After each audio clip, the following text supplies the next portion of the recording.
Quatermass 2, the second Hammer film centered on the irascible rocket scientist, Brian Donlevy, doesn't waste any time. Even before the opening title card, a sports car driven by a young woman hurtles towards the camera while she tries to comfort her companion. Almost out of control, they nearly collide with Quatermass's oncoming car. Irritated at the close call, Quatermass nonetheless helps the couple, though he is distracted by the oddly shaped rocks the young man is holding.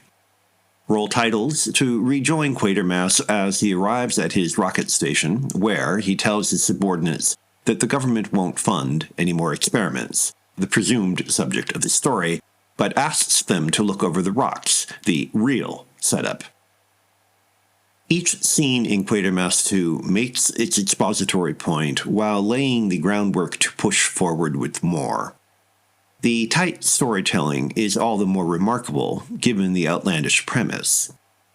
The weirdly shaped rocks that Quatermass saved from his accident are meteorites falling to Earth, something like extraterrestrial seeds that have to be gathered, combined, and allowed to grow on a diet of ammonia and methane. Unable to survive in our atmosphere, the encased aliens use subjugated humans to harvest the meteorites and bring them together to form a towering, gelatinous, and suitably disgusting mass. The film makes this far-fetched situation totally compelling, almost as if the filmmakers are daring anyone to call them on their outrageousness. They pull it off by grounding the rushed pace and fantasy science in a surprisingly wide spectrum of human behavior. Quatermass may think he knows everything, but his intolerant impatience founders on the rock of people unimpressed by his bona fides. Many of these characters are little better than walk-ons, but all possess just enough individuality to rivet attention. For example, a charming barmaid, Sheila Veraday, has maybe half a dozen lines and barely one scene, but her vivacious appeal is so immediate that when one of the meteorites explodes in her face, the alien's threat becomes really ugly.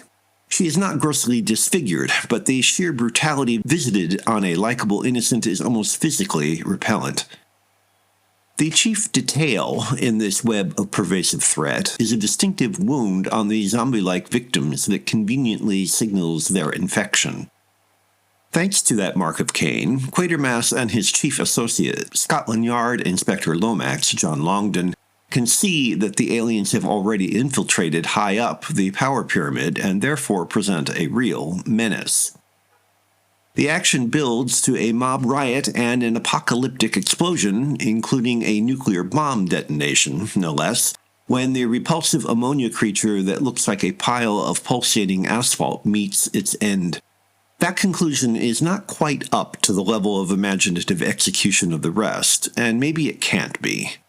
Still, a little gooey yuck, no matter how unconvincing, is a small price to pay for saving the world.